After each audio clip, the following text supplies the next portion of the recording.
कामदेव के भस्म होने की कथा के पश्चात अब यहाँ से शिव और पार्वती के विवाह का मनोहर प्रसंग प्रारंभ होता है। शिव के कहने पर सप्त ऋषि हिमवान के पास उनका प्रस्ताव लेकर जाते हैं और हिमवान प्रसन्न होकर उस प्रस्ताव को स्वीकार करते हैं।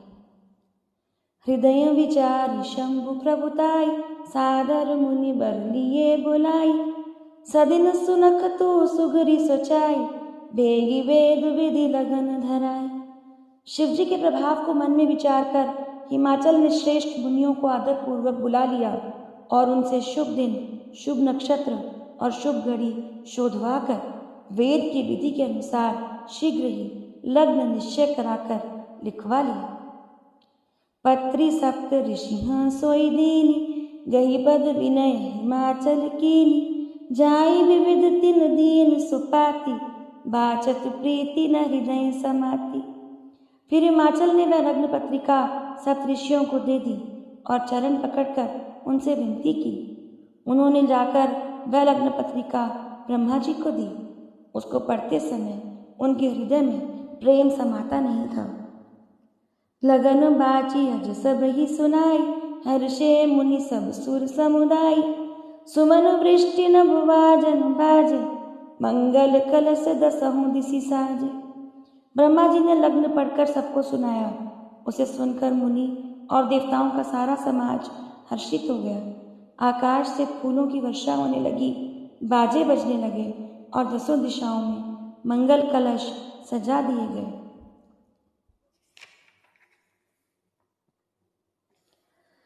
लगे समारन सकल सुर, वाहन विविध विमान, हुई सगुन मंगल सुभग, करही अप्सरा गान। सब देवता अपने भांति भांति के वाहन और विमान सजाने लगे। कल्याणप्रद मंगल शकुन होने लगे और अप्सराएं गाने लगी। शिव ही शंभु गण करही सिंगार, जटा मुकुट अहि मोरु सवार, कुंडल कंकड़ पहिरे ब्याला, तन विभूति पट केहरि छाला। शिव जी के गण शिव जी का श्रृंगार करने लगे। जटाओं का मुकुट बनाकर उस पर सांपों का मोर सजाया गया। शिव जी ने सांपों के ही कुंडल और कंकण पहने, शरीर पर विभूति रमाई और वस्त्र की जगह बाघंबर लपेट लिया। ससीला लाट सुर सिर गंगा, ससीला लाट सुंदर सिर गंगा, नयन तीन उपवीत भुजंगा, गरल कंटूर नर सिर माला, असिव वेश शिव धाम कृपाला। शिव जी के सुंदर मस्तक पर चंद्रमा, सिर पर गंगा जी, तीनों नेत्र, सांपों का जनेऊ, गले में विष और छाती पर नर मुंडों की माला थी। इस प्रकार उनका वेश अशुभ होने पर भी वे कल्याण की धाम और कृपालु हैं। कर त्रिशूल अर डमरू विराजा, चले बसह चढ़ी बाज ही बाजा, देखि सिवहि सुर त्रय मुस्काई, बर लायक दुल्हिन जगनाई। एक हाथ में त्रिशूल और दूसरे में डमरू सुशोभित हैं। शिवजी बैल पर चढ़कर चले, बाजे बज रहे हैं। शिवजी को देखकर दिव्यांगनाएं मुस्कुरा रही हैं और कहती हैं, इस वर के योग्य दुल्हन संसार में नहीं मिल सकती। विष्णु विरंची आदि सुर भ्राता, चढ़ी चढ़ी वाहन चले बराता, सुर समाज सब भांति अनूपा, नहीं बरात दूल्ह अनुरूपा। विष्णु और ब्रह्मा आदि देवताओं के समूह अपने अपने वाहनों पर चढ़कर बारात में चले। देवताओं का समाज सब प्रकार से अनुपम परम सुंदर था, पर दूल्हे के योग्य बारात नहीं थी। विष्णु का हास बिहसी तब, बोली सकल दिसिराज, बिलग बिलग होई चलहु सब, निज निज सहित समाज। तब विष्णु भगवान ने सब दिक्पालों को बुलाकर हंसकर ऐसा कहा, सब लोग अपने अपने दल समेत अलग अलग होकर चलो। वर अनुहारी बरात न भाई, हंसी करई हहु परपुर जाई, विष्णु वचन सुनि सुर मुस्काने, निज निज शयन सहित बिलगाने। हे भाई, हम लोगों की ये बारात वर के योग्य नहीं है। क्या पराये नगर में जाकर हंसी कराओगे? विष्णु भगवान की बात सुनकर देवता मुस्कुराए और वे अपनी अपनी सेना सहित अलग हो गए। मन ही मन महेश मुस्काई, हरि के बिंग वचन नहीं जाई। अति प्रिय वचन सुनत प्रिय केरे, भृंगी ही प्रेरी सकल गण टेरी। महादेव जी ये देखकर मन ही मन मुस्कुराते हैं कि विष्णु भगवान के व्यंग वचन नहीं छूटते। अपने प्यारे विष्णु भगवान के इन अति प्रिय वचनों को सुनकर शिवजी ने भी भृंगी को भेजकर अपने सब गणों को बुलवा लिया।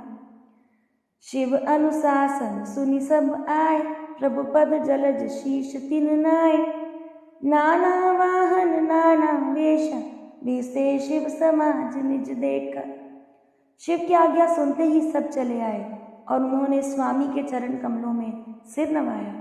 तरह तरह की सवारियों और तरह तरह के वेश वाले अपने समाज को देखकर शिवजी हंसे। को मुखहीन विपुल मुख काहू, बिनु पद कर को बहु पद बाहु। विपुल नयन को नयन विहीन, हृष्ट पुष्ट को अति तन कीन। कोई बिना मुख का है, किसी के बहुत से मुख हैं। कोई बिना हाथ पैर का है तो किसी के कई हाथ पैर हैं।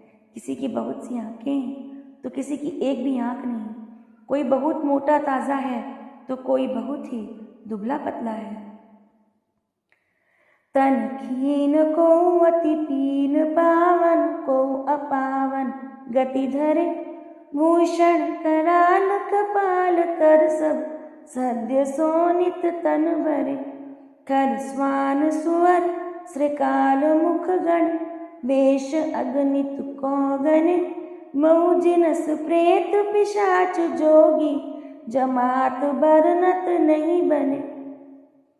कोई बहुत दुबला, कोई बहुत मोटा, कोई पवित्र और कोई अपवित्र वेश धारण किए हुए हैं।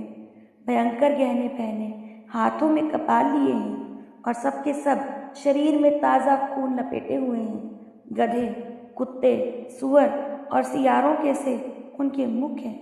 गणों के अनगिनत वेशों को कौन गिने? बहुत प्रकार के प्रेत, पिशाच और योगिनियों की जमातें हैं। उनका वर्णन करते नहीं बनता। नाच ही गावहीं गीत, परम तरंगी भूत सब। देखत अति विपरीत, बोल ही वचन विचित्र विधि। भूत प्रेत नाचते और गाते हैं, वे बड़े मौजी हैं। देखने में बड़े ही बेढंगे जान पड़ते हैं और बड़े ही विचित्र ढंग से बोलते हैं। जस दूलहु तस बनी बराता, कौतुक विविध हो ही मग जाता। यहाँ हिमाचल रचे बितान, अति विचित्र नहीं जाई बखान। जैसा दूल्हा है अब वैसे ही बारात बन गई है। मार्ग में चलते हुए भांति भांति के कौतुक तमाशे होते जाते हैं। इधर हिमाचल ने ऐसा विचित्र मंडप बनाया जिसका वर्णन ही नहीं हो सकता। सैल सकल जहाँ लगी जगमाई, लघु विशाल नहीं बरनी सिराई। बन सागर सब नदी तलावा, हिमगिरी सब कहूँ नेवत पटावा। जगत में जितने छोटे बड़े पर्वत थे जिनका वर्णन करके पार नहीं मिलता, तथा जितने वन, समुद्र, नदियाँ और तालाब थे, हिमाचल ने सबको न्योता भेजा। काम रूप सुंदर तनधारी, सहित समाज सहित बर नारी। गए सकल तुही नाचल केह, गावहीं मंगल सहित स्नेह। वे सब अपनी इच्छा अनुसार रूप धारण करके, सुंदर शरीर धारण कर, सुंदरी स्त्रियों और समाजों के साथ हिमाचल के घर गए। सभी स्नेह सहित मंगल गीत गाते हैं। प्रथम ही गिरी बहुगृह संवराय, जथा जोग तह तह सब छाए। पुरशोभाव लोकी सुहाई, लागई लघु विरंचि निपुनाई। हिमाचल ने पहले ही से बहुत से घर सजवा रखे थे। यथा योग्य उन स्थानों में सब लोग उतर गए। नगर की सुंदर शोभा देखकर ब्रह्मा की रचना चातुरी भी तुच्छ लगती थी। जय श्री राम।